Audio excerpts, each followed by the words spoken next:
Sauf fait les gens, c'est Manuisin. Aujourd'hui, on fait une review d'un écran. Un écran, pas n'importe lequel, le Titor Mi P27GR. Donc, c'est un écran 27 pouces, Quad HD, voilà, 180 Hz, Fast IPS, de quoi faire un parfait gamer. Donc, on va commencer direct avec la qualité d'affichage. Donc, comme je vous l'ai dit, c'est Quad HD, donc 1440p x 2560 pour du 27 pouces, avec une très bonne densité de pixels puisqu'il est à 108 ppi.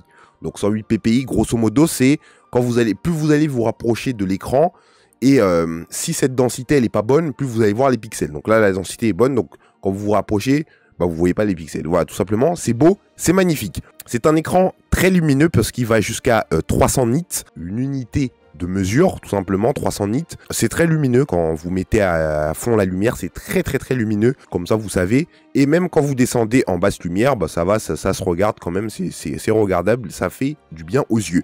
C'est un écran avec l'HDR10. Si vous êtes dans la photo, vous voyez une petite différence quand même sur certaines photos.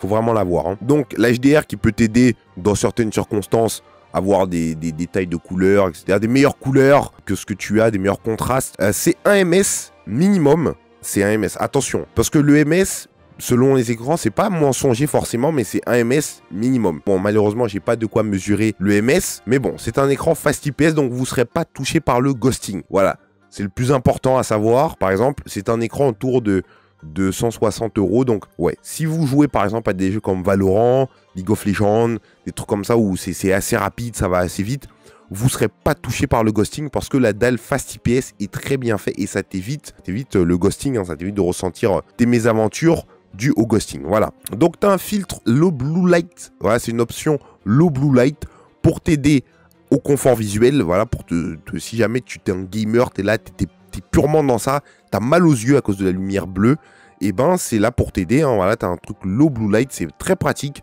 pour ceux qui sont fatigués, qui ressentent une fatigue oculaire.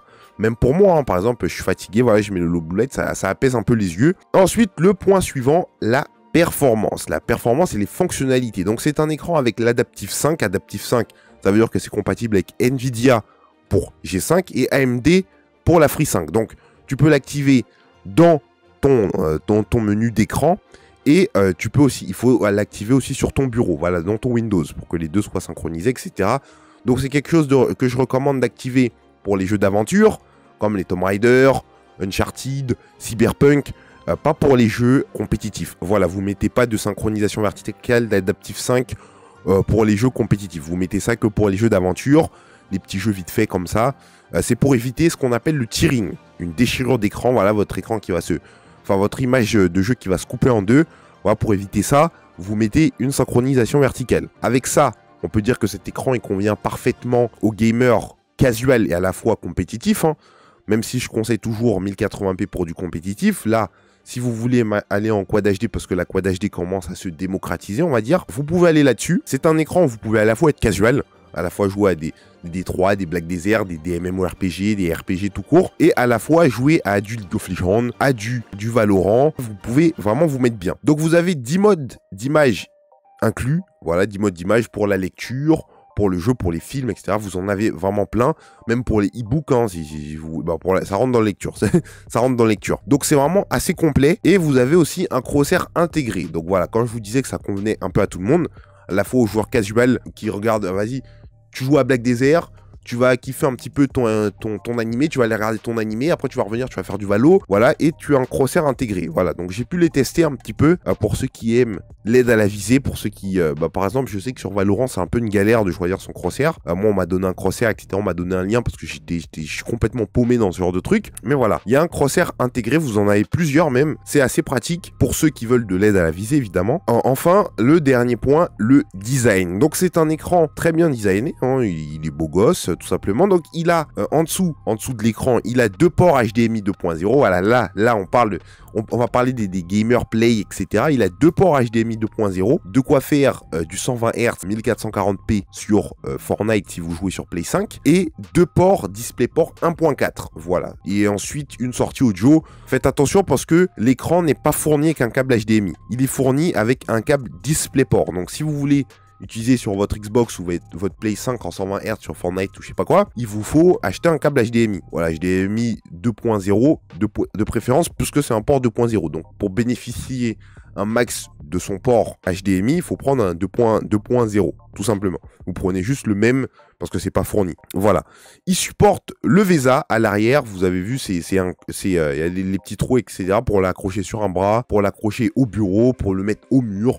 Où vous voulez, vous pouvez le coller dans vos toilettes si vous voulez. Vous pouvez le mettre où vous voulez. Alors, c'est un support d'écran fixe.